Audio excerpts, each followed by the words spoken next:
Rétromobile pour la 42e édition et nous sommes en compagnie de François. Bonjour. Bonjour. Vous êtes donc un collectionneur mais aussi un des exposants du salon. Est-ce que vous venez régulièrement à Rétromobile? Il n'y a pas longtemps, ça fait 2-3 ans simplement.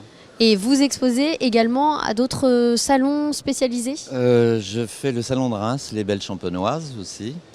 Et le but, c'est de présenter des objets qui sont là sur le stand et qui ont un intérêt particulier, qu'on n'a pas l'occasion de voir très souvent. Donc vous avez plutôt axé votre collection sur des pièces plutôt rares, des pièces d'exception? Exactement, oui, mais j'aime bien toute époque, parce que la voiture à pédales, elle a commencé en 1904 jusqu'à nos jours, et il y a des périodes d'avant 14, d'autres périodes des années 30 et d'autres périodes les années 50-70. Alors, est-ce qu'on peut regarder un petit peu en détail la collection que vous avez, qui est plutôt axée sur les voitures à pédales, comme vous nous le disiez. Alors, cette première voiture rouge que nous avons là... C'est une Ferrari, c'est une Ferrari F1. C'est la reproduction d'un modèle qui est sorti dans les années 57 à peu près, qui a été fabriqué entre 57 et 60. Et la particularité de cette voiture, c'est que le prince Albert de Monaco, dont il y a une petite photo là dans la voiture, avait cette voiture-là quand il avait 4 ans. Très bien, une jolie C'est une fabrication italienne de la marque Giordani. Et juste au-dessus, nous avons une autre voiture à pédales qui a aussi une jolie histoire. Oui, c'est l'Austin Hillet. Donc c'est une voiture anglaise, mais qui était fabriquée par des Français qui s'appelaient Pierre Guy, qui ont fait cette voiture-là. Et puis après, sur l'étagère, on a deux autres Bugatti.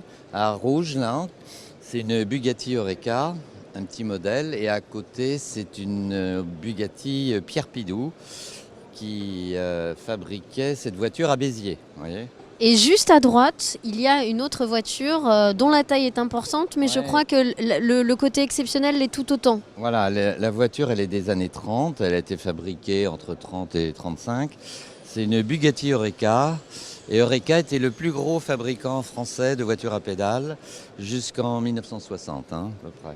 Et elle mesure 1,60 m de long. Voilà. Juste au-dessus, nous avons également des plaques émaillées. Je crois que c'est assez compliqué de s'en procurer, ou tout du moins assez cher. Oui, alors question prix, c'est proportionnel à l'état de la plaque. C'est-à-dire que plus la plaque est neuve, plus ça a un intérêt particulier, et plus elles sont abîmées, moins elles sont chères. On a une chose qui est très intéressante là, il faut regarder, c'est cette DS. Cette DS, c'est une DS 4 places, c'est un fabricant français qui s'appelle Montillet, et c'est une DS de manège. Ah, une DS de manège. Elle est posée sur des manèges et on n'en connaît que, je sais pas, même pas une dizaine en France. D'accord, donc c'est très rare. Et juste en dessous, il y a une autre voiture à pédales qui est très très belle. Alors celle-là, elle n'est pas à pédales, elle est thermique. Alors, expliquez-nous comment elle fonctionne. Thermique. À l'arrière, vous avez un petit moteur, qui fait 48 cm3. Et là, sur cette photo qu'on voit, là, c'est une voiture de la marque Calox. Alors, c'est la reproduction d'une Formule 1. Et c'est deux femmes, deux adultes, et c'est un concours d'élégance à Enghien, ça dans les années 50. C'est extra. La voiture, elle est de 53. Voilà. D'accord. Alors, toutes ces pièces que vous exposez ici même sont à vendre, François, c'est le cas? Oui. Ah oui, on les donne pas. Ah, bah alors, je vous pensais plus généreux. Je rigole. Je suis bien triste. Bon.